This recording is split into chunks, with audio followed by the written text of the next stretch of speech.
Assalamualaikum warahmatullahi wabarakatuh. Nama saya Hestiwanti Saputri, kelas 2B Teori Komunikasi. Nomor pokok mahasiswi 209110012. Baiklah, di sini saya akan menjelaskan teori komunikasi kelompok. Saya akan menjelaskan berbagai perspektif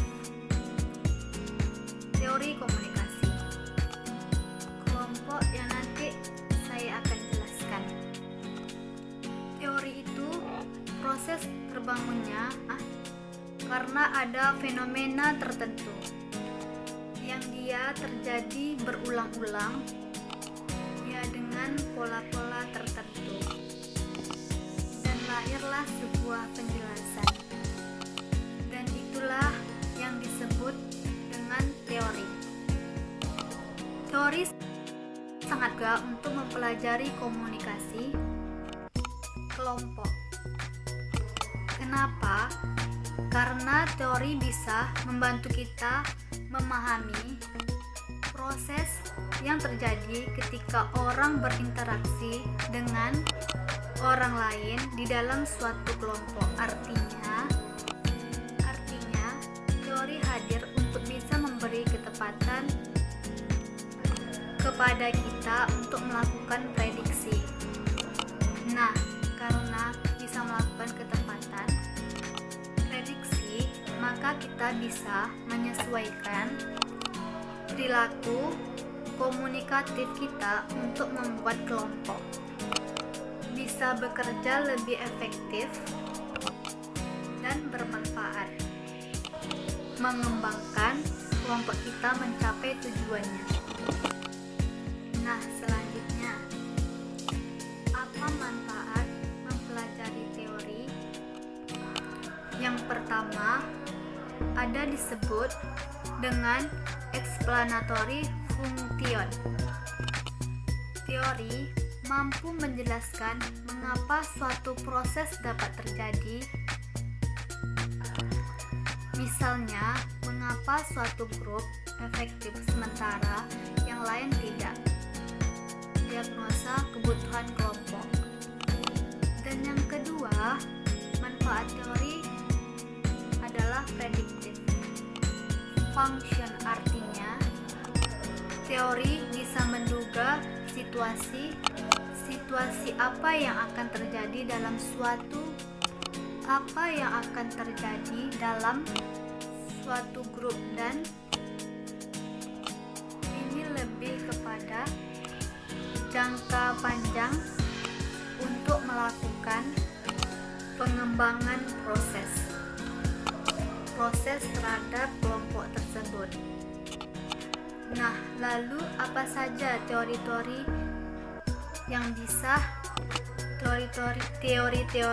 bisa kita gunakan? Kita akan membahas perspektif teori komunikasi kelompok. Yang pertama, ada namanya teori sistem. Yang kedua, ada teori pertukaran sosial. Yang ketiga, ada teori konvergensi simbolik. Yang keempat, ada teori struktural dan teori fungsional. Yang pertama, teori sistem.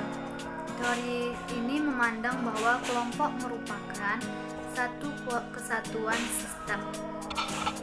Ada sistem berupa input, proses, output. Ada juga analogi tubuh manusia. Jika salah satu fungsi atau organ tidak berjalan, maka akan mempengaruhi fungsi atau organ lainnya. Teori sistem terkait dengan interaksi antara elemen dalam proses yang luas dalam kelompok. Model komunikasi dalam teori sistem. Yang pertama ada input, proses, ada informasi dan pengaruh lingkungan kepada kelompok mengolah informasi, menuju ke output, artinya hasilnya akan mempengaruhi individu di dalam dalam maupun di luar kelompok. Karena kita tahu sebagai makhluk sosial, tentu kita punya banyak pengaruh dari banyak hal sama dengan kelompok juga. Jadi artinya selalu dilihat inputnya, lalu ada proses dan nanti outputnya atau hasilnya. Kalau ini terkait dengan elemen sistem. Nah, sistem pada umumnya ada 4. Elemen pertama ada objek, dia biasa disebut dengan bagian, elemen atau variabel di dalam sistem. Terus yang kedua, atribut, kualitas sistem dan objek-objeknya di dalam kelompok ataupun sistem kelompok. Yang ketiga adalah elemen hubungan internal. Siapa untuk hubungan internal antara objek-objek tersebut. Dan yang terakhir adalah elemen lingkungan. Nah, itu artinya di mana sistem itu berada. Jadi 4 elemen ini akan terus hadir di dalam sistem dan pasti saling mempengaruhi satu sama yang lain. Setelah kita membahas elemen sistem, sekarang kita berpindah kepada pembahasan terkait aspek kualitas sistem. Jadinya, sistem yang berkualitas itu seperti apa? Yang pertama, satu keutuhan dan saling tergantungan, seperti setiap objek pada objek lainnya. Yang kedua, hierarki, yaitu serangkaian jenjang dari sebuah kompleksitas peraturan dan kontrol internal, karena sistem berorientasi pada tujuan dan mengatur dirinya sendiri untuk mencapai tujuan tersebut. Yang ketiga, interaksi dengan lingkungan. Sistem menerima input dan menghasilkan output berupa materi dan energi. Yang keempat, keseimbangan. Pemeliharaan diri, di mana sistem mendeteksi ketidakteraturannya dan menyesuaikannya kembali. Yang kelima, perubahan dan adaptabilitas. Sistem harus dapat beradaptasi dari entropi. Yang keenam adalah aspek finality. Jadi bahwa suatu tahap tertentu itu bisa dicapai oleh sistem dengan berbagai cara dari titik awal yang berbeda-beda. Selanjutnya ada entropi. Entropi itu adalah derajat ketidakaturan dalam sebuah kelompok. Di dalam kelompok pasti beragam orang, beragam punya persepsi, beragam punya motivasi sebagainya. Nah, tapi lambat laun itu kita seiringan waktu, seiring berjalannya proses dinamika dan sebagai dalam kelompok diharapkan mampu. Sekarang kita pindah ke teori yang kedua, yaitu teori pertukaran sosial. Nah, teori ini sebenarnya sudah lazim ada di dalam kehidupan sehari-hari. Yang pertama, interaksi manusia layaknya transaksi ekonomi. Yang kedua, asumsi, yaitu manusia mencapai penghargaan dan menghindari hukuman. Yang ketiga, hubungan manusia terjalin karena adanya reward and cost. Soal keuntungan dan kerugian.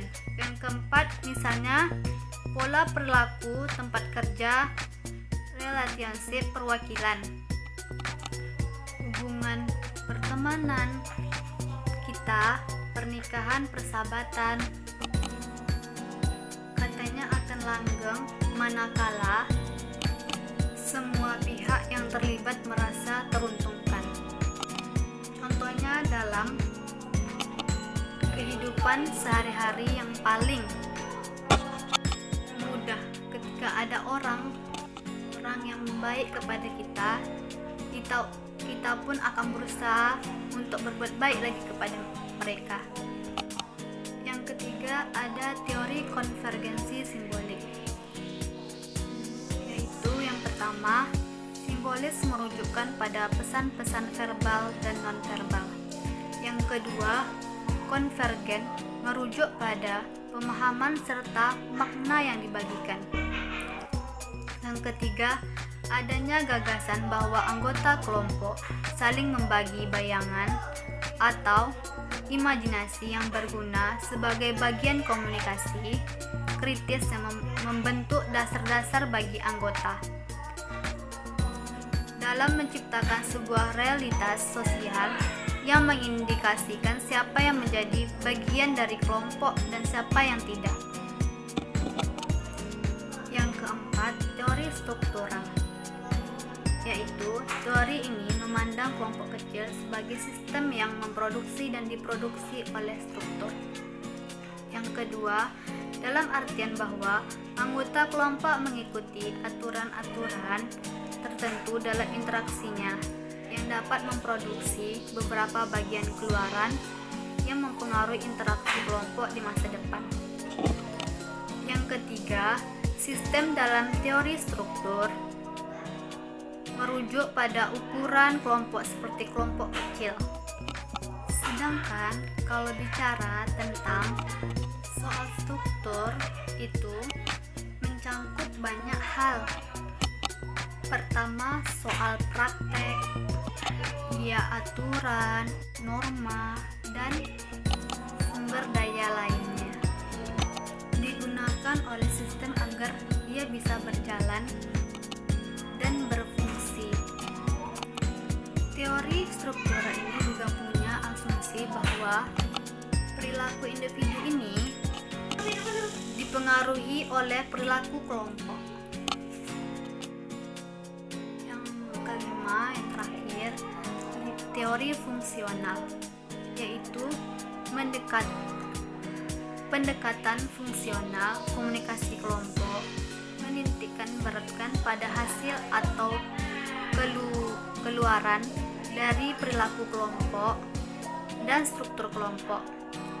Yang kedua, pendekatan fungsional memandang komunikasi sebagai alat bagi anggota kelompok untuk mengatasi masalah dan membuat keputusan. Di sini ada tiga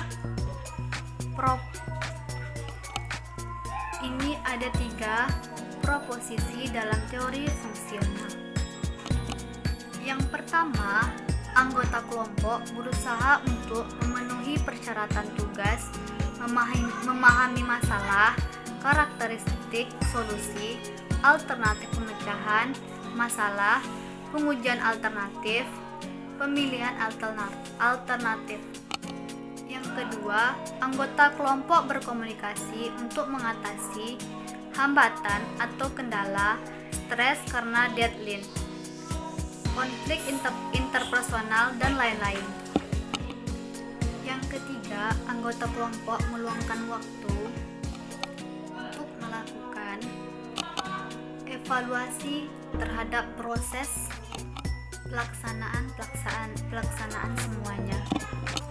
Jadi, kalau ingin kelompok itu terus hidup, terus bisa produktif, maka semua anggota kelompok itu harus berperan aktif, termasuk melakukan evaluasi secara objektif. Untuk apa? Untuk bisa membuat kelompok kita bisa terus berkembang dan bisa bisa terus mencapai tujuan-tujuannya. Sekian penjelasan saya tentang teori komunikasi kelompok. Lebih dan kurang saya mohon maaf.